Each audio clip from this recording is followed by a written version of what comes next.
dans ma patrie, le prophète dans ma patrie, la colonne de feu dans ma patrie.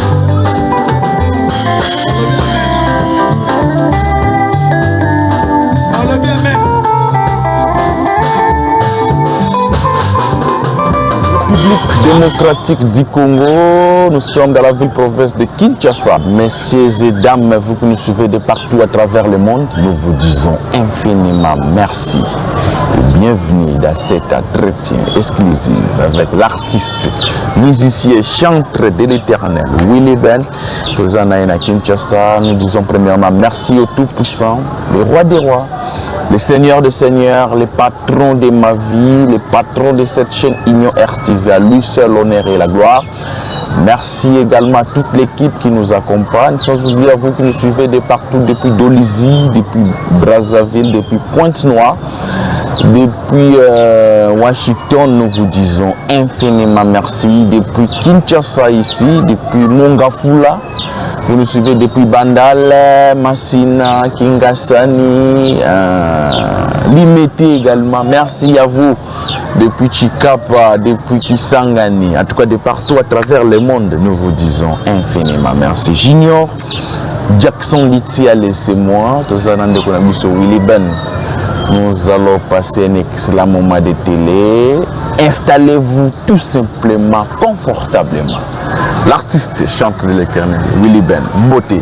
Beauté de Rolanga et Junior. Après au moins 3 ans, après 3 ans, tu peux ici. Belé Goleka.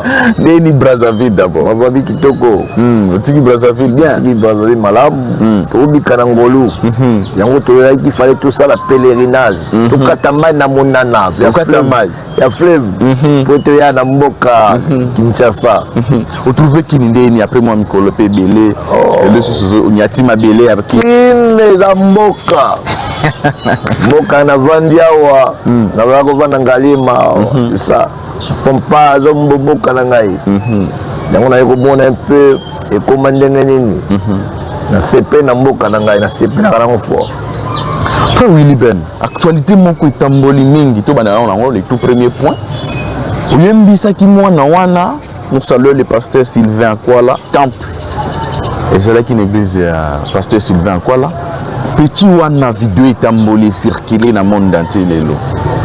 Bato bazotu na bi est-ce que yo muto la kisa mwana wana nzembo, c'était comment, c'était de nous expliquer pour permettre de comprendre, de comprendre, au Canada va comprendre vidéo ya yo na mona je crois tokochano extrait wana bande ko balandango vidéo wana et plutôt zonga do commenter moi muke. Allez. Apocalypse 17 dans la partie. Abili. Allez vas-y. Est-ce que vous avez la joie? Vas-y.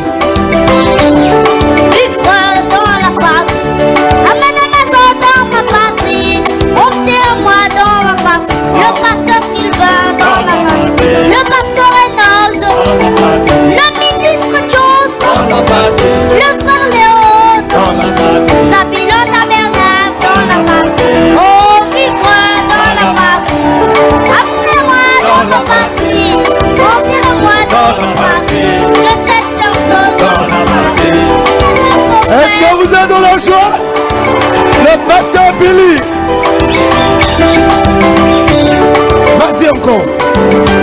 Oh, vivre dans la patrie, amenez-moi dans ma patrie, amenez-moi dans ma patrie. Le pasteur Renaud dans la patrie, le ministre Jones dans la patrie, le frère Léon dans la patrie, le pasteur Sylvain dans la patrie, le frère Willy Ben dans la patrie. Oh, vivre dans la patrie, amenez-moi dans la patrie, retirez-moi dans la patrie, notre chanson dans la patrie. Oh, vivre dans la patrie. Encore quoi? dans la patrie, retirez-moi dans la patrie, amenez-moi dans la patrie. Oh, vivre Dans la patrie, les enfants dans la patrie, les frères dans la patrie, les sœurs dans la patrie.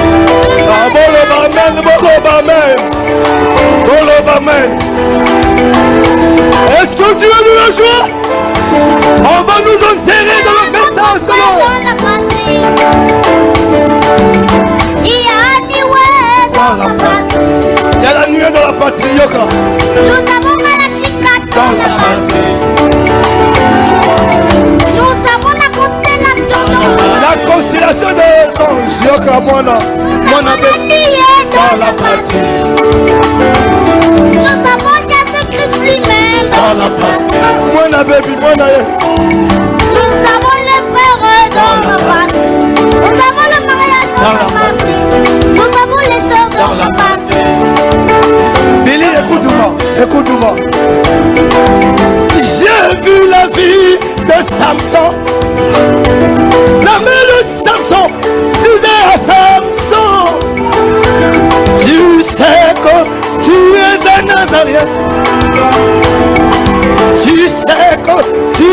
Nazareth.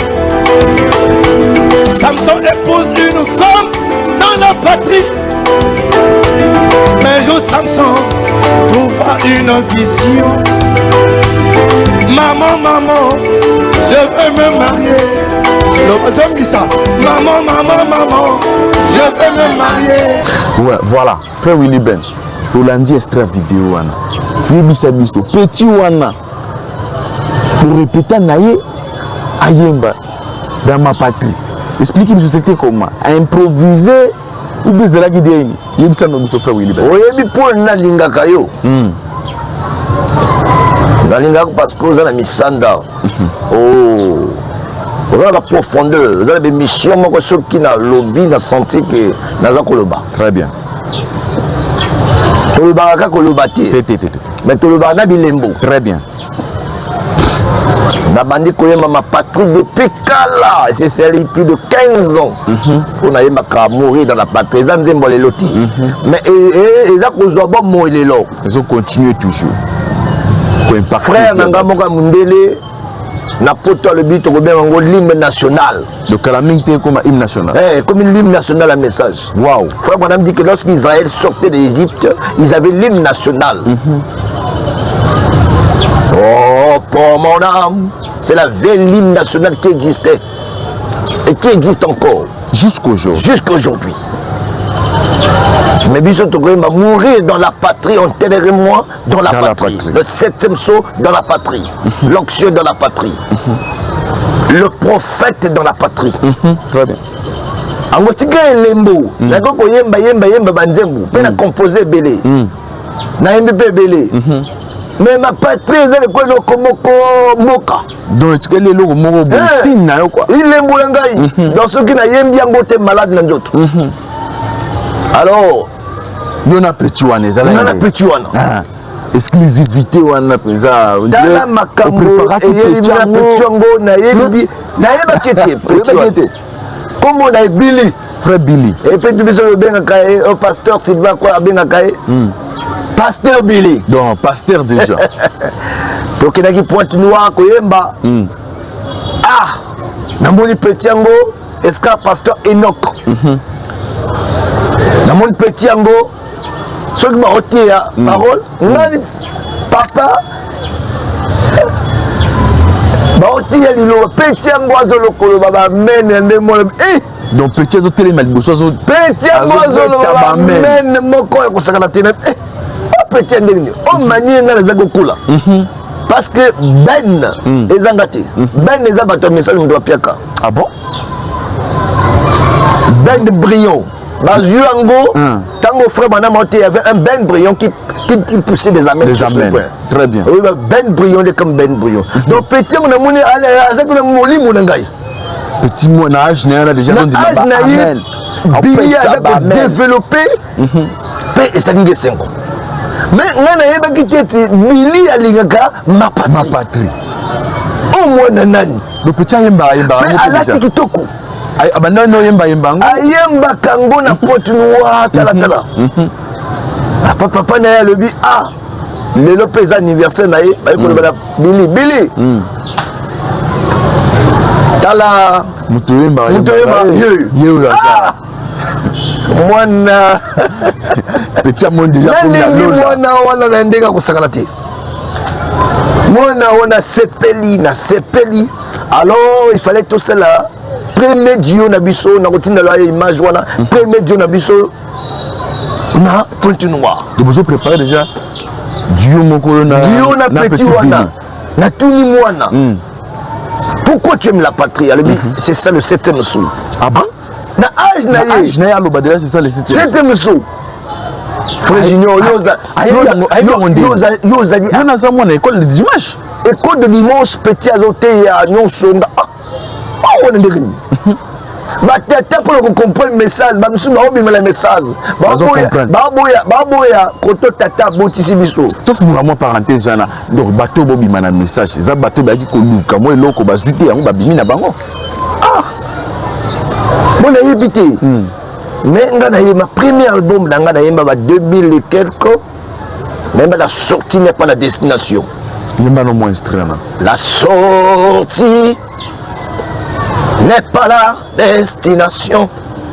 Sortis de l'Égypte, ils étaient 2 millions dans la joie. Tous ont mangé la manne dans le désert. Mais pour Cana, Dieu a choisi que Josué et Caleb.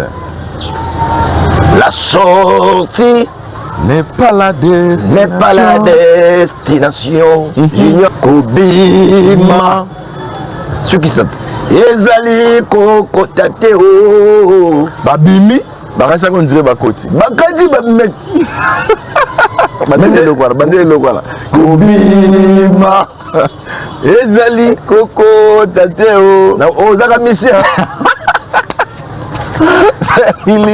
Yango Dio wana tant que ici, il fallait yasko Brazzaville. Donc na petit wana. Papa na yena Brazzaville. Nzamba pambola ndeko papa na mingi wasali musala ete mwana wana dans l'école partout et un message. Très bien. Alors tango il est Brazzaville a commis ce que la ngai dans le d'accord. Le Dieu est encore bétama. Ndebo moni Dio wana za pagaille na internet.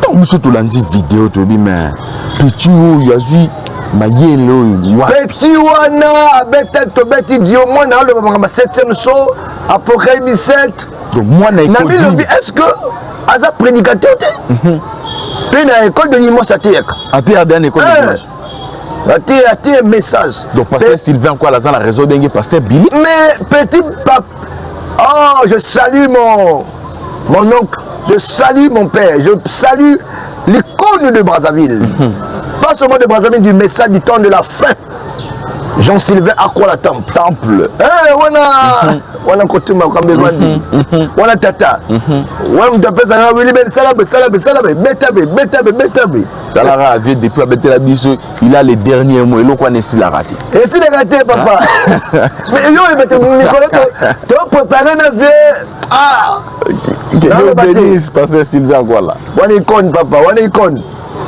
donc déjà un petit Billy besoin préparer petit on faut former les sous là qui c'est vraiment que talent les ali petit na loko moi na so le faut propulser moi na kendi combien lingingai aïniste composition nzembo ngana sali pe alobi papa moi je mourrai de la patrie na tout mais yo na nobalité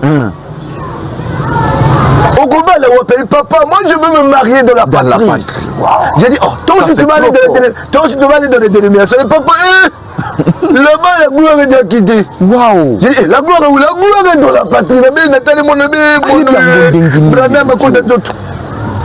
Là aussi c'est un conseil en plus à mes parents.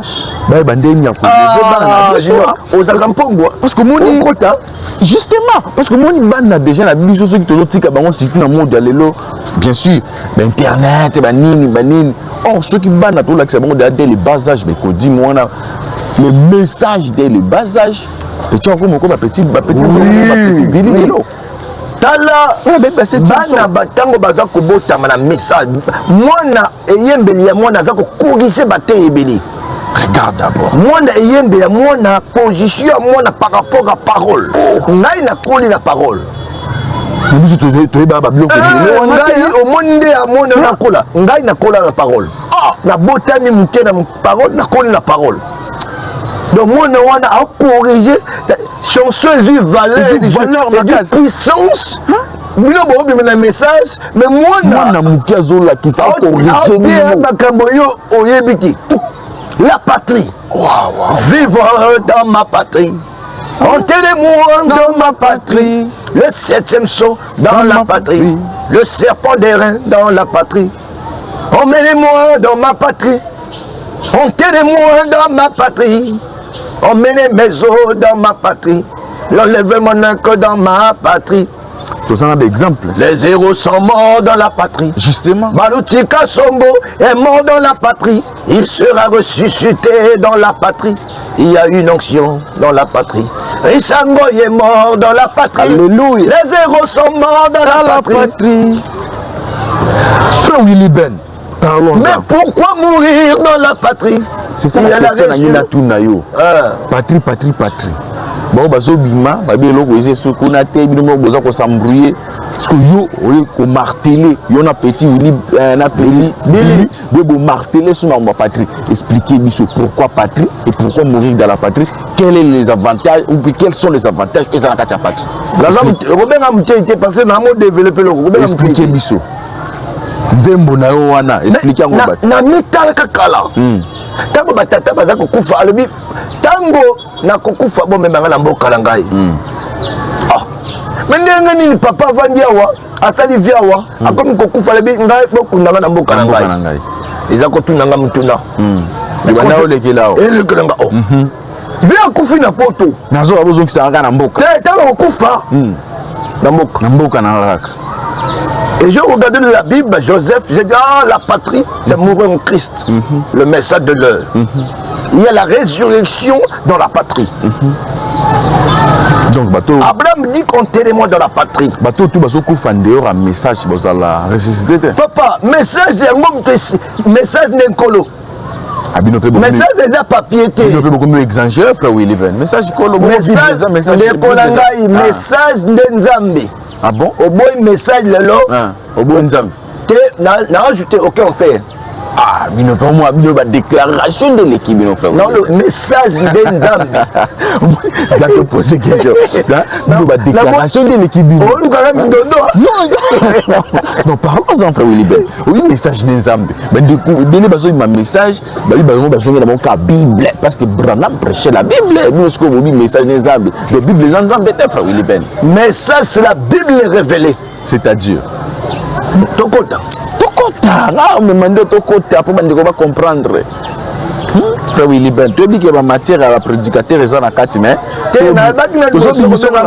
parce que tu sais, frère madame dit que le prophète c'est le message. Et le message c'est Jésus-Christ, le message du jour. Donc refusez le message que frère Branham, je le précise bien. Je ne parle pas d'un autre prophète.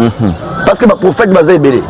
Mais le prophète qui a amené la parole du jour, révélé, le prophète majeur qui ramène, ce n'est pas Joseph Branham.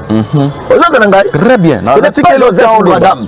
Joseph est un prophète mineur. Qui n'a pas amené le message. Mais celui qui a amené le message, c'est le prophète majeur, qui est William Marion Branham. Et tout ce qu'il a dit est biblique. Il a mené, donc n'est pas croire le message laissé par frère Branham, ce n'est pas croire Jésus-Christ aujourd'hui maintenant.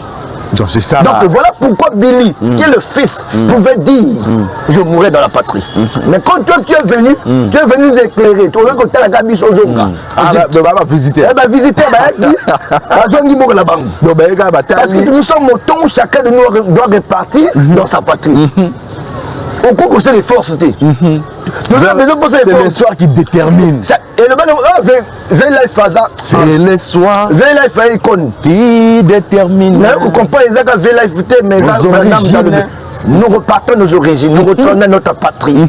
Et les gens qui sont de la patrie ont le signe de la patrie. Ils ont la sémence de la patrie. Ils ont la vie de la patrie. Ils ont la loi de la patrie. En eux, on reconnaît la patrie. Voilà pourquoi quand tu regardes une soeur du message, au sein de la Branham, ce sont des identifications qui reflètent la loi de la patrie. Mais c'est vraiment différent de reconnaître alors un frère du message. Parce non, que mon là, frère, le frère, le frère, ce n'est pas l'habillement. Non, frère. Mais pourquoi on me reconnaît que je suis un frère de Branham? Partout je rentre. Non, toi, tu es un artiste, quand même, tu es connu. Les artistes, bon moi. Tu es visible, tu as la visibilité. Les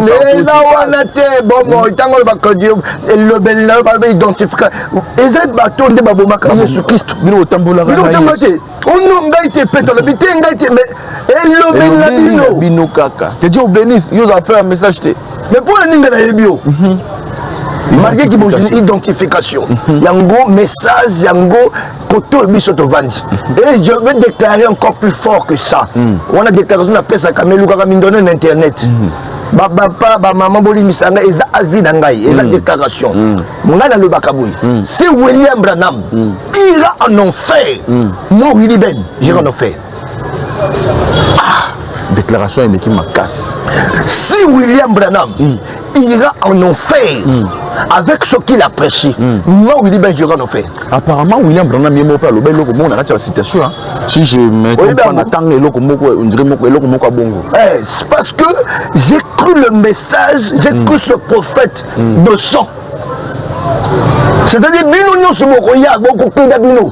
Ba visiteur nyonso bazo Nzambe mutaza ko lakisa bango ta visiteur intel yo ayaki na bino akei. Visiteur intel ayaki akei. Donc ton cœur va peut-être au moment triage. C'est triage. Nzambe yo ba zonga mboka là yo. Zonga le monde. Par ça ba pot de banane. Moi mtie ba kuya ki ba akei. Moi zonga. Ako zonga te parce que national zonga la doua. Moi ma succès s'arrêter aux actes dans le message. Et combi. Mais ça me donne copier en route. To longwe. Les baléo. Mais lelo oyo. Question moi tout par rapport au message ni solo bela. Bandeko bazo kufa en dehors un message. Mais ndimaki ne Seigneur Jésus-Christ. Lokola kolo pe mobiki sinaye. Voilà. Liwe ye akufi. Lelo. Ah lelo. Mais message ils ont continué à prêcher. Tant soupe ayoka, monsieur peut avoir chance à koyoka message. Monsieur peut avoir chance à yoka message mais ndimani ka kolo. Yoka. Batwana ba kondimela nkolo lelo. Ndimela mosa koli. Mosa koli. Message exact otanga Bible biti.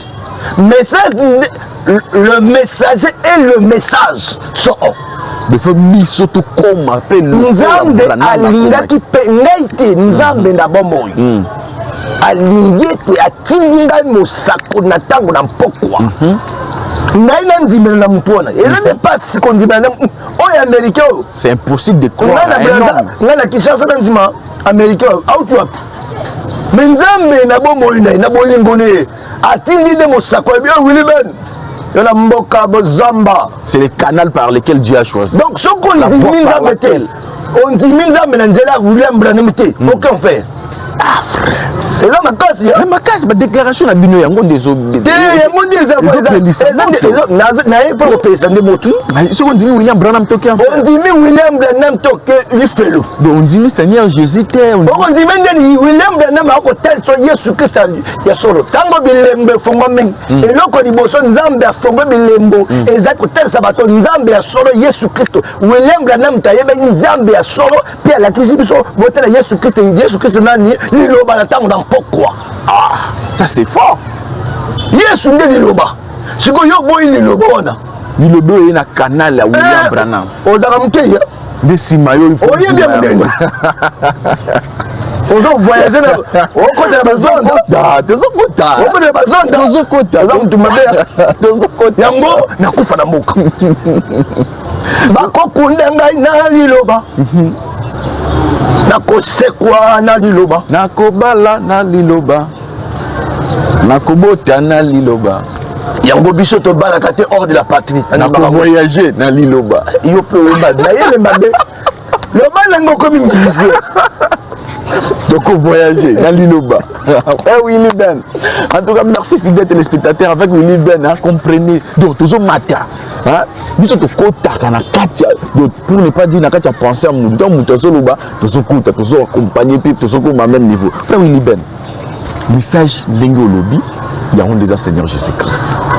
Donc, en dehors du message aujourd'hui, il n'y a pas la vie.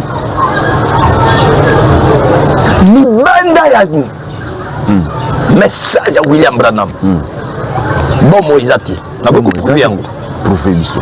Bande ko bazolan. Bande ko yangai. Soki oboyi sango. Ya motinda. Na kati ya William Branham. Oboyi nde bobote. Bomonde ni lobati. Deux ans dirait muto atindi na enveloppe, atindi na enveloppe. Yo rejeté enveloppe jusqu'à mutu. Mais on rejetait l'enveloppe, enveloppe nous donne même beaucoup. Il faut commencer d'abord Yamba enveloppe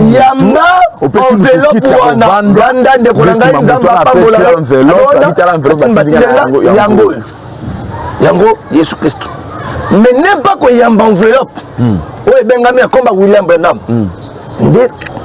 oyambi Yesu Christ nde okufi quand oza vivant okufa parce que bandeko botia na Bible bazongi la Bible nous c'est le Seigneur Jésus Christ seulement vous avec vos histoires là de brochures et de patati machin mettez ça de côté retournons maintenant dans la Bible prêchons rien que la Bible batono ko lobana bango ni frère Willy Ben bon mutu moko alobelanga Yesu Christ aza nani oya mona Yesu Christ bolobela ngai Branham ma vie to kaina ni alobelanga oya lobiti no ya yebi Yesu Christ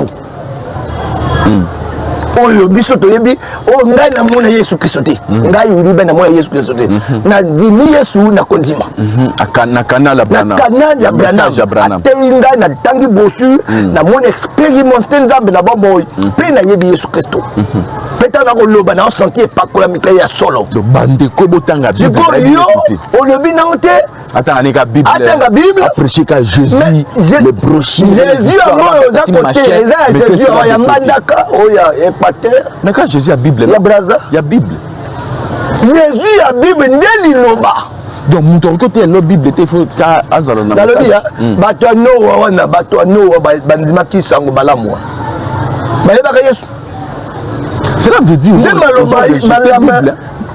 ils ont rejeté Bible te frère Willy Ben ngai na ondima Bible o emonisama donc Bible o emonisama c'est-à-dire que ondima brochure na ondima Bible Branham a fongo la Bible, c'est-à-dire avec tel c'est éclaircissement pour l'accès était Adam et Ève, Baliaka Moumate.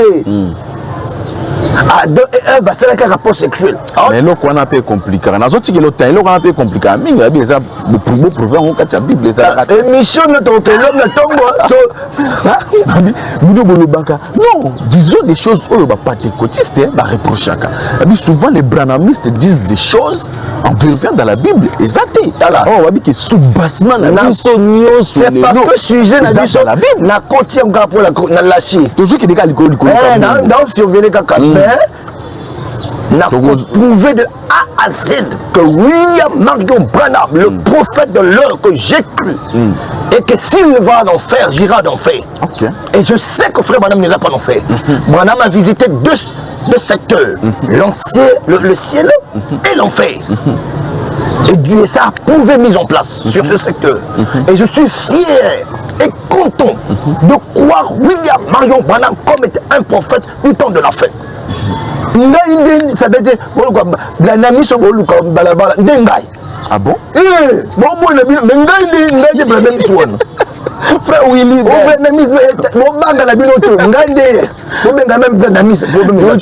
récemment, icône, il y a évangile dans la République démocratique du Congo, citant même le pasteur Léopold Kalombo, à cette déclaration, il y a une lignée, il y a bateau, il y a un message, mais on a papa wana, alors il y a un message, il y a un message. Mais il a tenu des déclarations qui sont alignées à Baïdina Bala, ma lignée est propre. Notre maison est claire.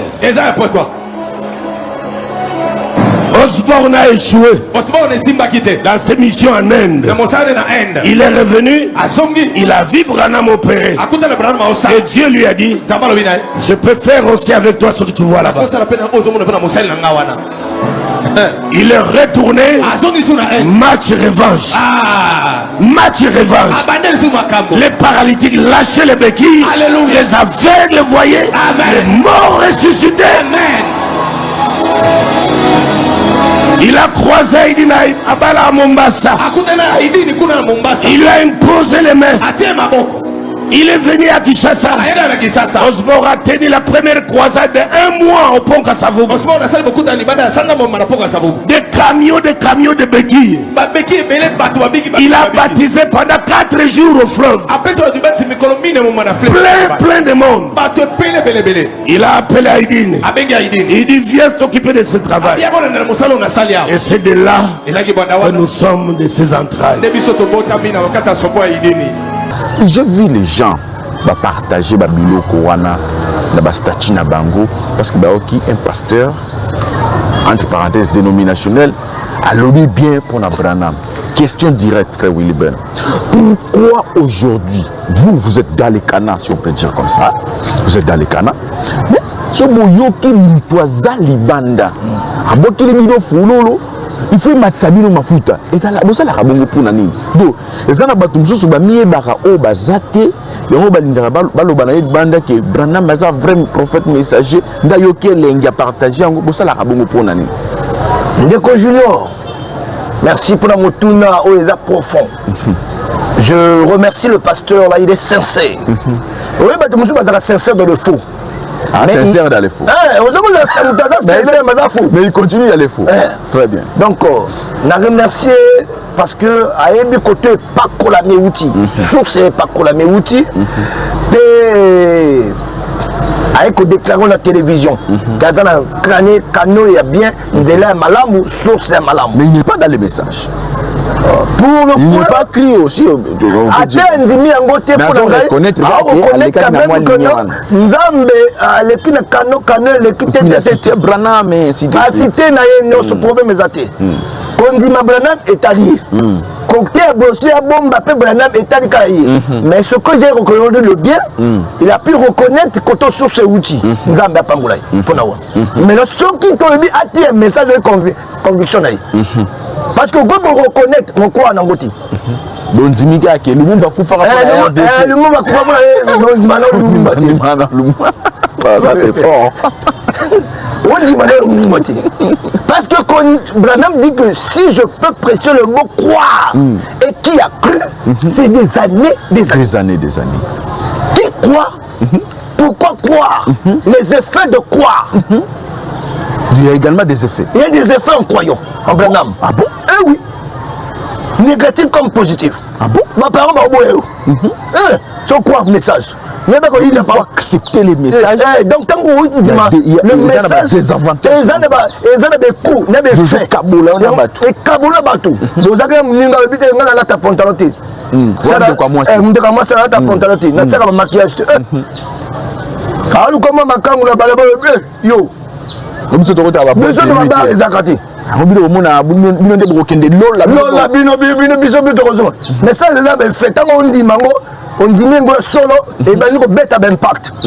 Yango on a n'enga lokuta, le colombo on a quatre le colombo libanais. Et bête à fait. Au commis visiter. Les frères, frère, on comme yo frère Branham, on comme Macan. Yo frère Branham. Au commis visiter. Au commis visiter. Là quand ça la mission, moi mon père pas dit qu'on dit monter les cas, colon du ah, na zimo limo centre de lokuta. Vous avez au niveau de l'esprit. Au niveau de l'esprit, mon niveau d'âme. Et au prophétiser côté malam. Au ça il moussa na malam. Surtout yemma qui la fonction. Non dis-moi le Branham. Quoi peut-être bien ou penda. Moi frère na biso pe. Oh, akon. Aki nega gatali kaka. Lengo de les akina kazi. Touriste. Muyibi. Parce que tu as un message ba phare ba tout mettre. Pasteur. Aza 3 femmes. Pasteur. 8 femmes. Musicien. Il y a pas qui est musicien. So moi pas benzer ba ça pas benzer petit. Pilou. Ali Mwemba. Visiter. Ok. Merci beaucoup frère Willy Ben. Nous avons cité. Nous allons à Kinshasa. Le programme est à le Lengeli. Tu aurais pu qu'il y a après côté à pasteur Alexis, mais quand tu es moi tout, le pasteur Elie Mutombo, nous compétition avec lui, à Outomboum sa papa Naël, nous présentons, nous profitons pour présenter nos sincères condoléances à toute la famille et à notre pasteur Elie Mutombo. À l'occasion, on a fait au péché au Maloba, frère Willy Ben. Merci beaucoup. On a profité que le baïsou sur que n'ayez pas à prendre un programme. Il y a un obstacle, il y a papa Christophe, papa, il y a Ndekonabiso, pasteur Nabiso, Elie Mutombo. Il y a Koufi, il y a papa Nangaï, Nandaku, il y a papa conseiller, papa Zakoza Boulam Nabiso. Voilà pourquoi dans le bac, on a Zonga Brazavité, sauf pour ton amour, les kata tango, na compatir, na yango. Yango, vendredi, il y a dernier veillé, veillé mortuaire, et puis samedi, tout ça, Kokundaï, na Musika Koleka.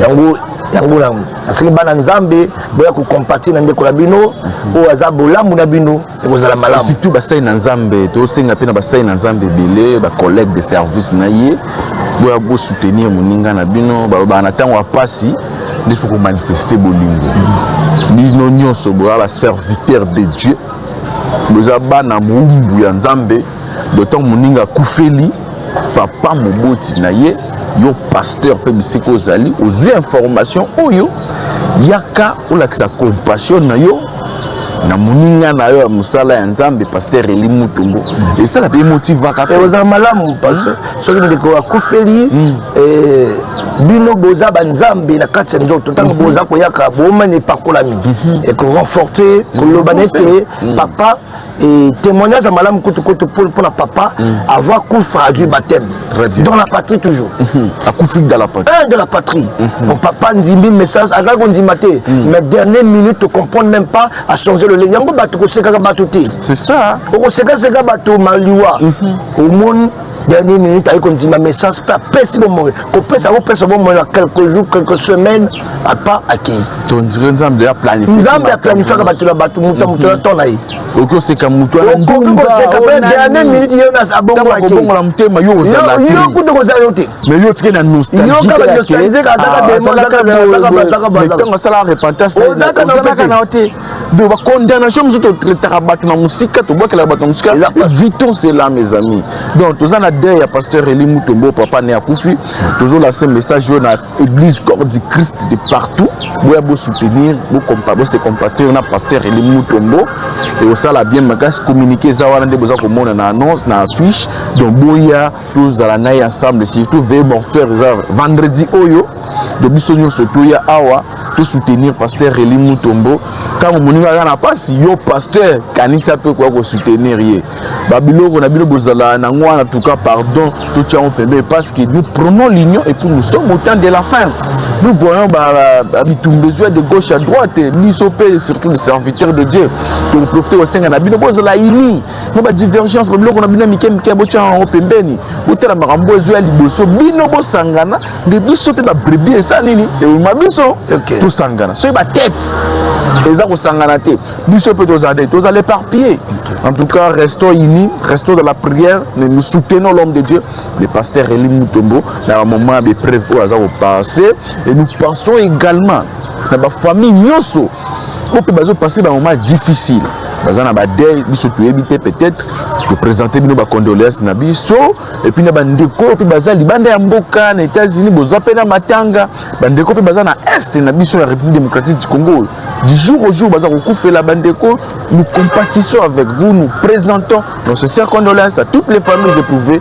de partout à travers le monde voilà un peu autre le bapor de ma famille éprouvée beaucoup plus na pasteur Eli Mutombo beaucoup baksamelo comité à son non ni ya grand conseil le gobeta ma awa na kin west tabena qu'est-ce que pasteur Eli Mutombo nous préparer un concert nous avons préparé un événement nene awa na kin west donc ekozala ya kobepa nzambe ya pabola pasteur Eli Mutombo na Brazzaville pe na Kinshasa azamu to Brazzaville na Kinshasa te ayebi ça tous les deux côtés azamu ala changea ayebi voilà simbi bendele Eli Mutombo voilà boule de feu boule de feu papa voilà une boule de feu et puis là na moto papa Brazzaville kutu hein Brazzaville et puis la moto so ba bon gars Eli Mutombo voilà muto na bien un robot mais félicitations que Dieu bénisse les révérends pasteur Eli Mutombo avec beaucoup de potentialité ou nzamba tina nzamba ti moi mbana ba qualité ou qualité belé la koloba na moni nzambe ozu potentialité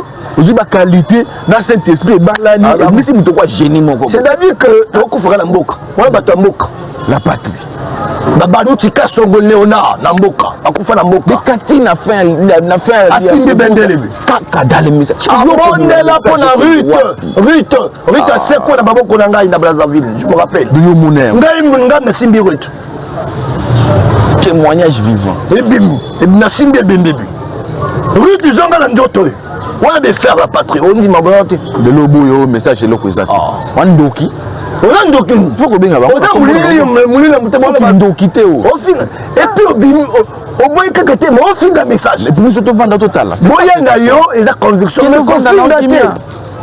Biso kanamboka, nous allons mourir. Nous sommes fingité à te qualifier car Isaac Ndoki. Pas bon le baki. Nous ne pouvons pas finir non. Te fingité. Te qualifier car c'est de la sorcellerie. Qualifier mutu na musala na eza mabete. mais vous finissez des amabi. Pour que le bateau ban nzambe mourir dans la patrie. Dans la patrie. Donc on continue ça. Parce que toi qui m'a mauvaise campagne. Comme mauvaise campagne. Bisous peut donner la campagne de bisous. Campagne. Il a fait de la patrie. Faut te matisser sous moto. On va sentir qu'il est tout l'alité. Frère Willy Ben. Vous allez qui prépare pasteur Alexis Aïnda. C'est le à vous. Pasteur Alexis Aïnda. Qu'est-ce qu'a doyen Alexis Aïnda? Koune le Kanaïnde. Koune de Babé Kolek. Donc il monte le pays. Moto la patrie. Faites-moi le bien, quand vous avez déboué. Tu payes ça qui monte dimanche. Mais dimanche, ils arrivent côté papa. Vénabiso ancien. Ancien côté. Ancien côté, à Obeta Kuna. Salutation à vous. Donc vous avez la moto de Kuna. Vous avez la moto, partout vous avez la moto, tu retires la moque. Pour chuter, frère Willy Ben, message à Souka, un peuple dédié.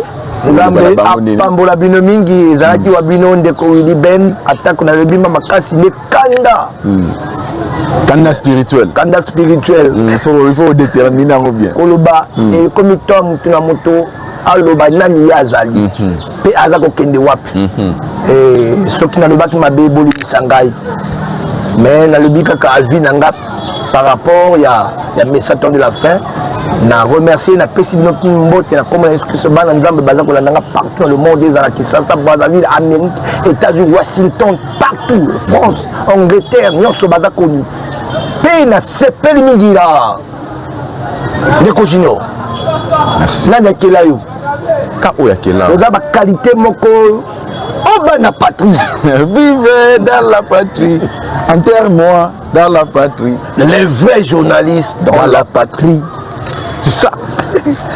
Donc, tu vas la paix dans la patrie. Oui, j'ignore. On va la tête, papa. Voyager, paix dans la patrie. En patrie. On va. Ah bon? Oh, message. Ah bon? Biso soko balite okende teniwa. Monsieur Obaliser azandima kolo sur Christ. C'est ndandima ka kolo. Mais mon sakolo bini. Yo, c'est Samson atali makambo yo koloba. Habite petit oza kitoko na lelie. Na suka wapi. Akoko bala o pati ya enayi. Ameme banzamba bempaya. Yango elimu tomba soso na bombo na kubala na liloba. Et pas qu'on la mine liloba. Bon Nzambe na liloba. Et pas qu'on la mine ko pesa bombo. Nzamba pambla. Papa n'angeli mouton. Nalela est fort. Voilà. Merci. Mais clin d'œil à madame, on peut si madame botte. Eh oui mais. Un peu. Maman Isa. Voilà na chrétien kaka. Ah yo za maé mabe. Merci na kolo Yesu Christ, le patron de cette chaîne, le patron de ma vie. Abandé na biso na kimia personne qui na biso na kimia. Merci na frère Willy Ben.